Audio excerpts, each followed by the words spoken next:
नमस्कार, स्वागत है एक बार फिर से आप सभी लोगों का आपके अपने चैनल पीकेटी एजुकेट्स में। मैं हूं डॉक्टर पवन तिवारी और आज मैं आपके सामने लेकर हाजिर हूं सामान्य हिंदी का 38वां प्रैक्टिस सेट। इससे पहले कि हम अपने इस महत्वपूर्ण प्रैक्टिस सेट के प्रश्नों की तरफ आगे बढ़ें, मेरी आपसे गुजारिश है कि टेलीग्राम पर हमारा अपना पब्लिक चैनल पीकेटी एजुकेट्स के नाम से है, आप उसे ज्वाइन करें जिससे कि हमारे चैनल के प्रत्येक अपडेट के साथ बने रह सकें। साथ ही साथ वहां से पीडीएफ प्रारूप में नोट्स, किताबें और क्वेश्चन पेपर्स को भी समय समय पर प्राप्त करते रह सकें। तो आइए बढ़ते हैं आज के अपने इस प्रैक्टिस सेट के महत्वपूर्ण प्रश्नों की तरफ।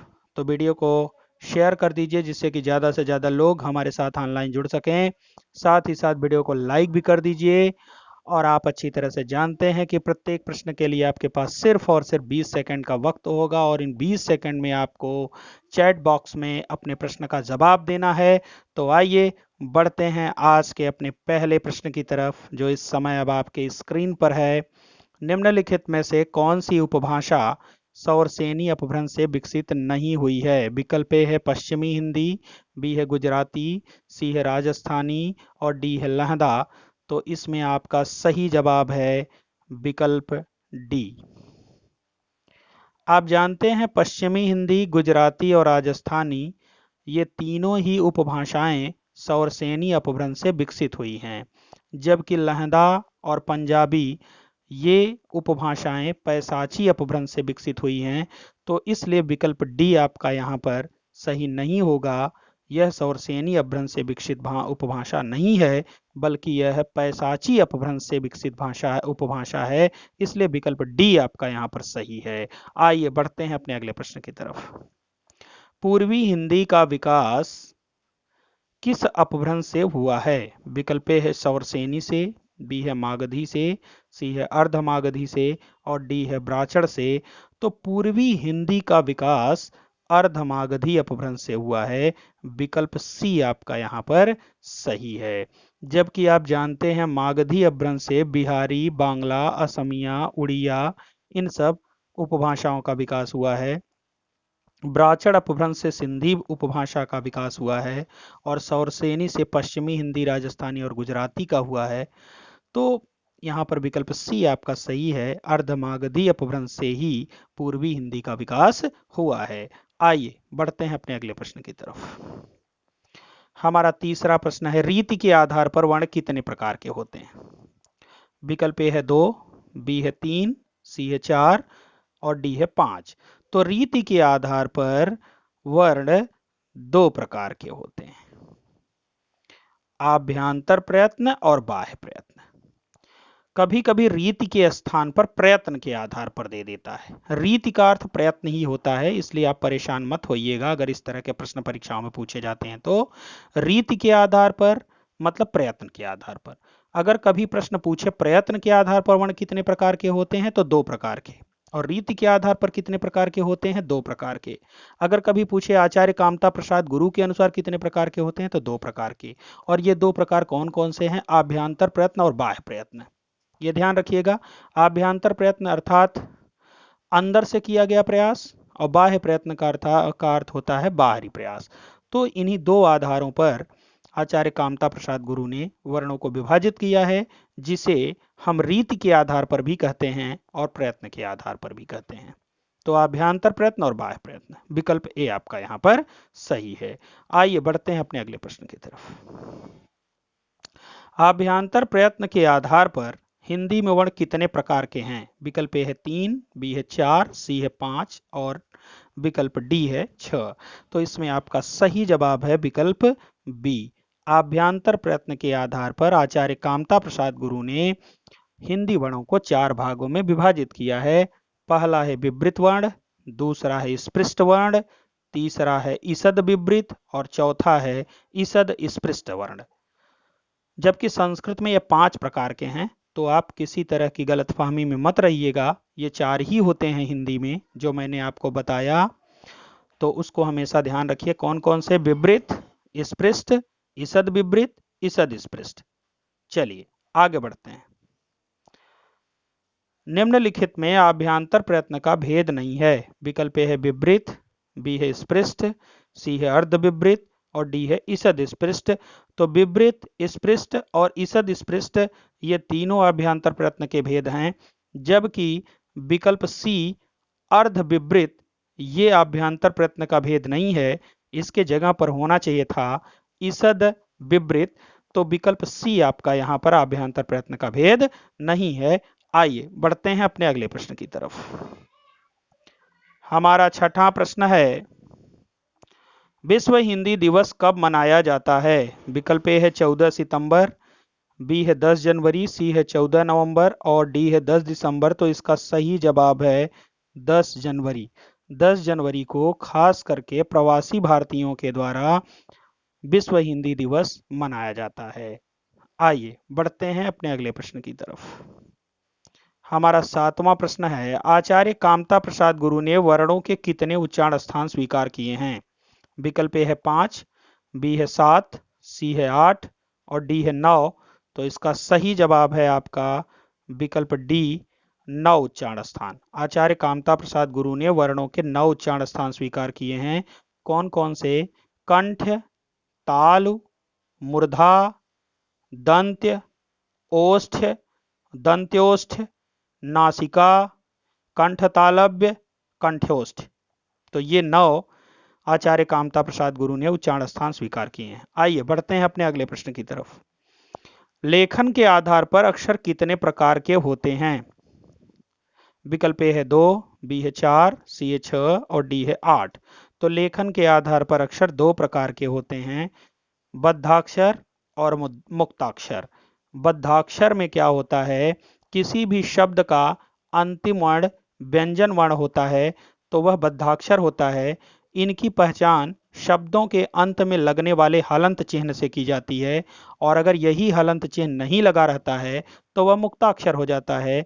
मुक्ताक्षर में शब्दों के अंत में कोई स्वर आता है, तो वर्ण के साथ जब कोई स्वर जुड़ा रहता है तो वह मुक्ताक्षर हो जाता है, और केवल व्यंजन रहता है तो वह बद्धाक्षर होता है।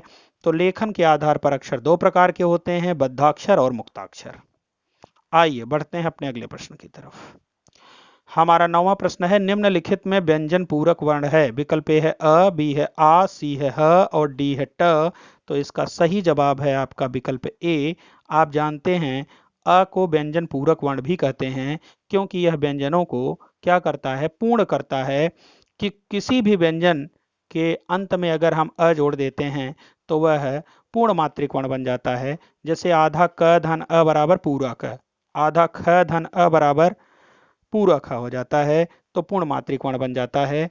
तो व्यंजनों को ये पूरा करते हैं, इसीलिए इनको हम क्या कहते हैं, व्यंजन पूरक वर्ण भी कहते हैं। इसके अलावा भी यह के बहुत सारे नाम हैं, जैसे अ को अबोध वर्ण भी कहते हैं, अ को शहीद वर्ण भी कहते हैं, और अ को अनैच्छिक वर्ण भी कहते हैं, अ को अमात्रिक वर्ण भी कहते हैं, अ को आदि स्वर भी कहते हैं। तो बहुत सारे तमाम नाम हैं अ के। तो जब इस तरह का प्रसंग आएगा तो हम इसके नामों के बारे में बात करेंगे। अ को उदासीन स्वर भी कहते हैं। ये तमाम नाम है इसके। फिलहाल यहाँ पर विकल्प ए आपका सही है, अ। आइए बढ़ते हैं अपने अगले प्रश्न की तरफ। प्रयोग के आधार पर शब्द भेद होते हैं। विकल्प ए है 2, बी है 3, सी है 4 और डी है 5। तो इसमें सही जवाब है आपका विकल्प ए 2। प्रयोग के आधार पर शब्द भेद 2 प्रकार के होते हैं, विकारी शब्द और अविकारी शब्द।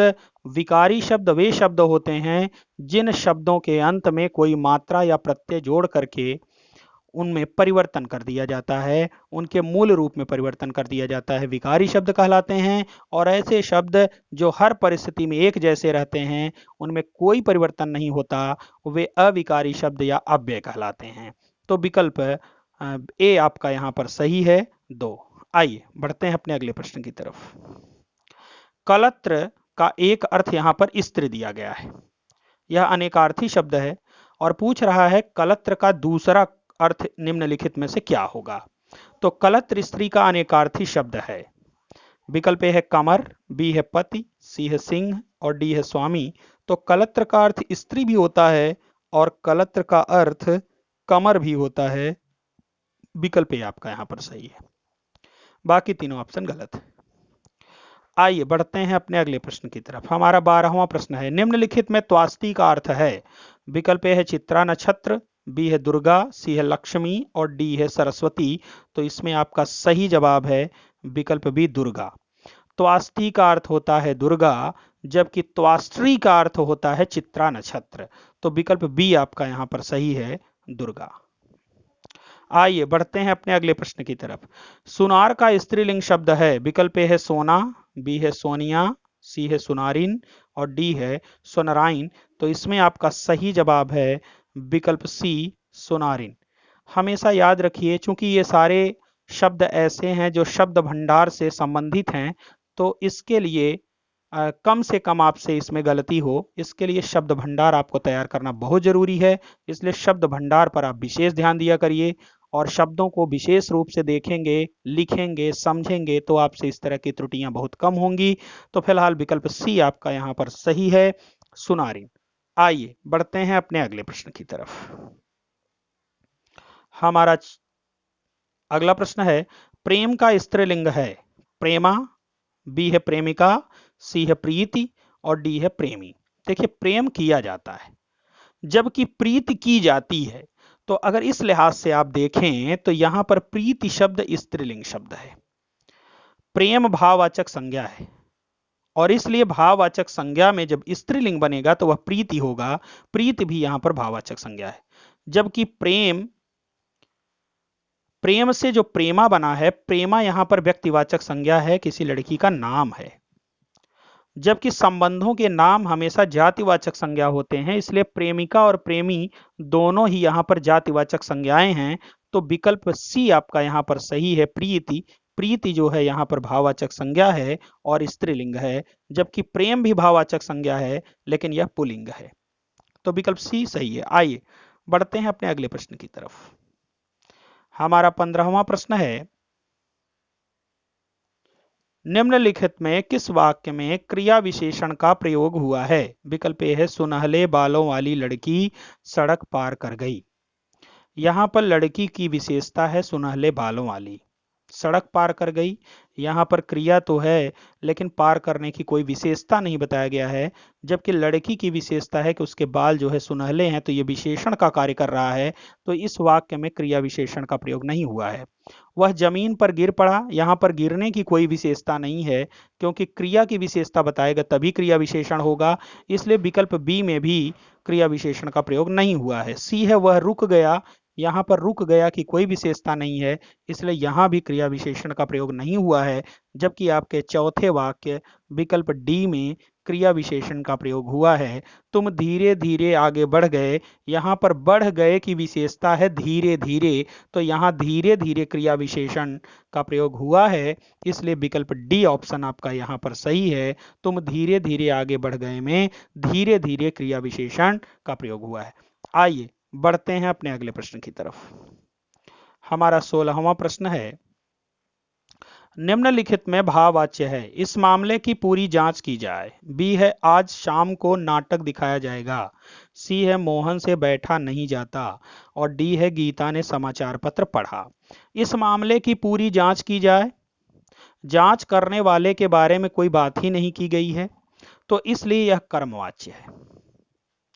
आज शाम को नाटक दिखाया जाएगा, जो दिखाएगा उसका उल्लेख नहीं किया गया है, केवल कर्म का ही उल्लेख किया गया है, तो इसलिए यहां भी यह वाक्य कर्मवाच्य है। जबकि विकल्प डी जो आपका है गीता ने समाचार पत्र पढ़ा, यह कर्तवाच्य है। और विकल्प सी आपका यहां पर सही है जो भाववाच्य में वाक्य है।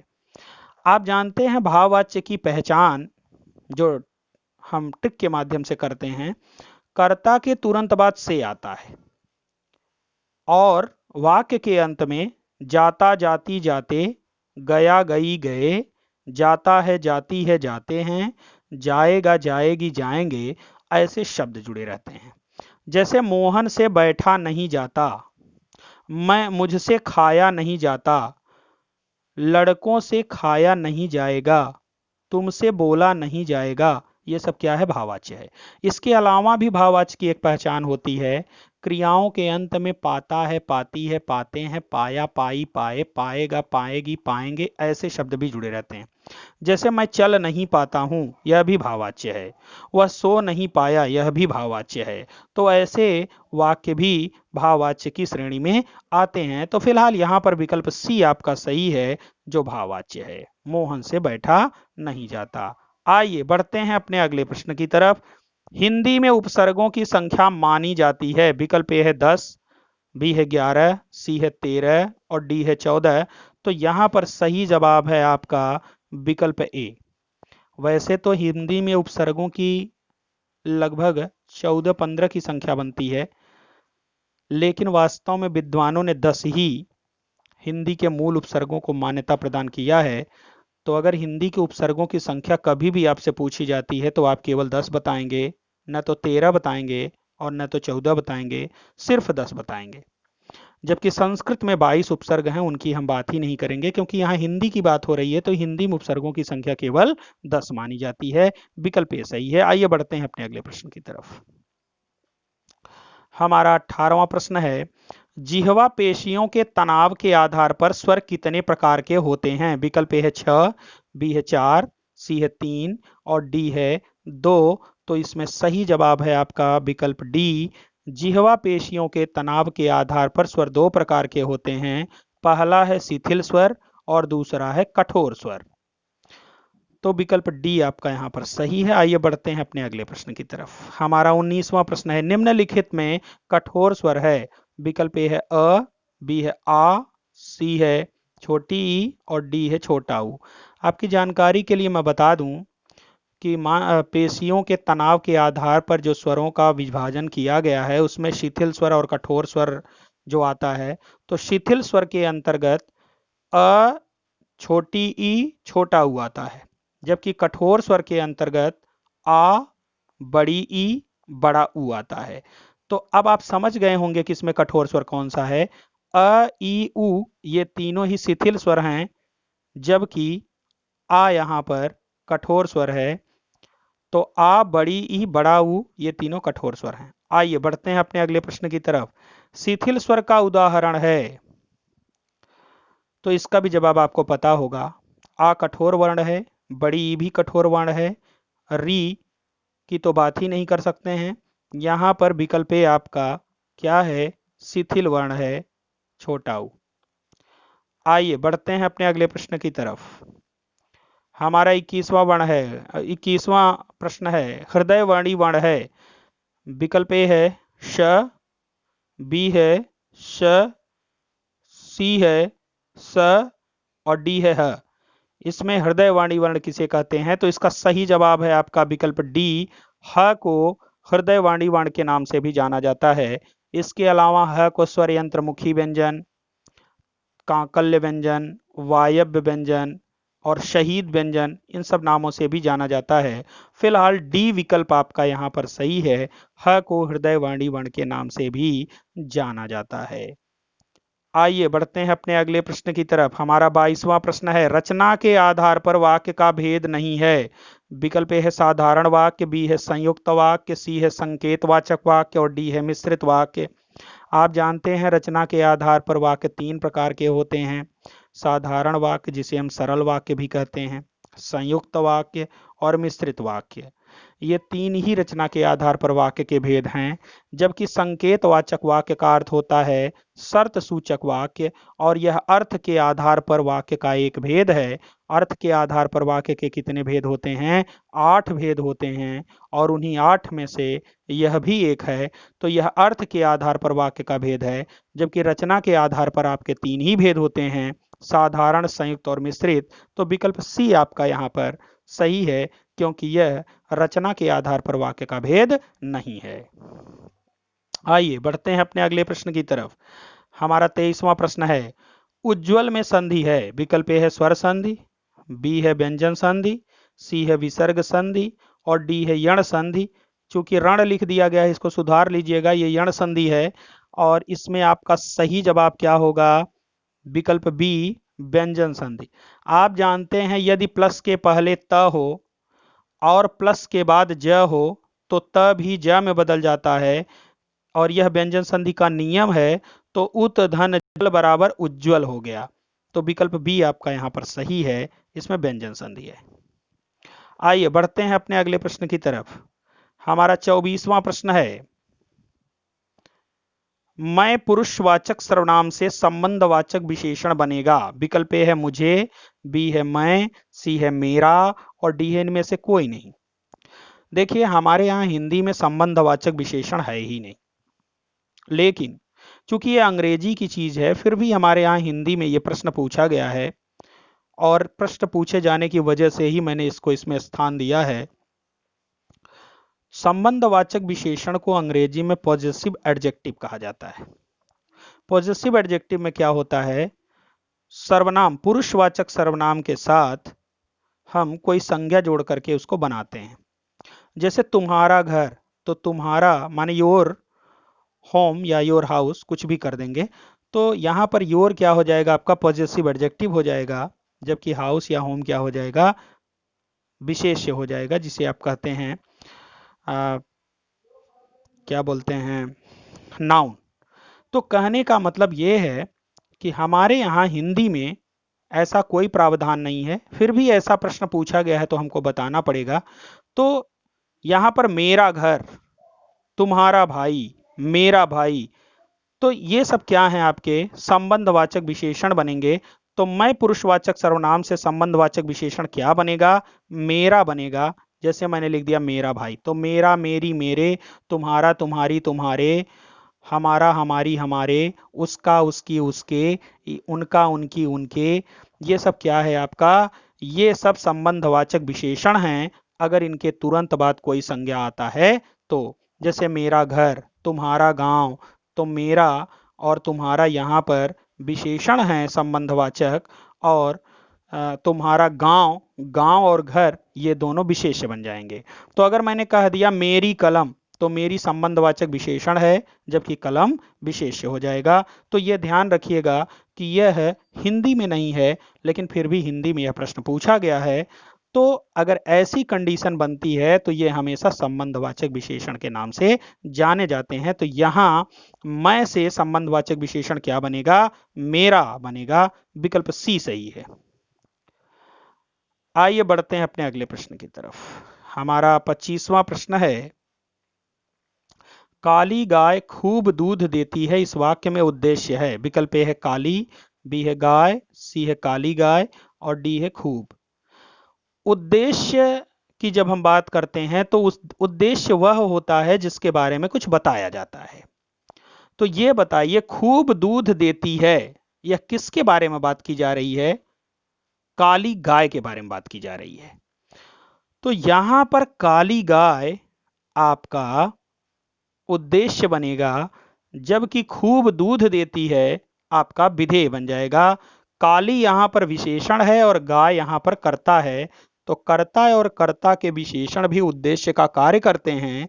तो विकल्प सी आपका यहां पर सही है, काली गाय उद्देश्य है, जबकि खूब दूध देती है यह इसमें विधेय है। आइए बढ़ते हैं अपने अगले प्रश्न की तरफ। हमारा 26वां प्रश्न है, जगती जगती की मूक प्यास, इस पंक्ति में अलंकार है। विकल्प ए है अनुप्रास, बी है पुनरुक्ति प्रकाश, सी है यमक और डी है श्लेष। तो जहां पर एक ही शब्द की आवृत्ति होती है और उनका अर्थ अलग अलग होता है, वहां पर यमक अलंकार होता है। तो यहां जगती जगती की मूक प्यास, जगती माने जागृत होती है, जगती माने पृथ्वी की, मूक प्यास माने मौन प्यास। तो पृथ्वी की मौन प्यास जागृत हो जाती है। तो यहां जगती का जो पहला अर्थ है वो क्या होगा, जागृत होती है, और दूसरा अर्थ है पृथ्वी। तो एक ही शब्द की आवृत्ति हुई है और उनका अर्थ अलग अलग है, तो इसलिए यहां पर अलंकार कौन सा होगा, यमक अलंकार होगा। विकल्प सी आपका यहां पर सही है। आइए बढ़ते हैं अपने अगले प्रश्न की तरफ।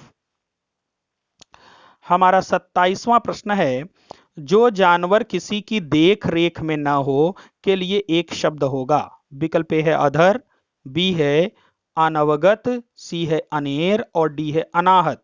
अधर का मतलब होता है दुविधा में रहना, अनवगत का अर्थ होता है जानकारी न प्राप्त कर पाना, अनेर का अर्थ होता है जो जानवर किसी की देख रेख में न हो, विकल्प सी आपका यहां पर सही है। जबकि अनाहत का अर्थ होता है जो कभी घायल न हुआ हो, तो यहां पर विकल्प सी आपका सही है। अनेर, अनेर का अर्थ होता है जो जानवर किसी की देखरेख में न हो। आइए बढ़ते हैं अपने अगले प्रश्न की तरफ। हमारा 28वां प्रश्न है, बद विशेषण से बनने वाली भाववाचक संज्ञा है। बदा, बी है बदी, सी है बिदाई और डी है बंदी। तो बद का अर्थ होता है बुरा, और यह है क्या आपका विशेषण। और बदा से, बद से, बुरा से क्या बनेगा आपका भाववाचक संज्ञा बुराई। तो इसी तरह से बद से बनता है आपका भाववाचक संज्ञा बदी। बदी की राह पर चलने वाले, बदी माने बुराई, बुराई की राह पर चलने वाले। तो बद का जो भाववाचक संज्ञा होगा वह क्या होगा आपका बदी। बद से बनने वाली भाववाचक संज्ञा है बदी। बद विशेषण है और बदी यहां पर भाववाचक संज्ञा है। बाकी तीनों ऑप्शन यहां पर गलत हैं।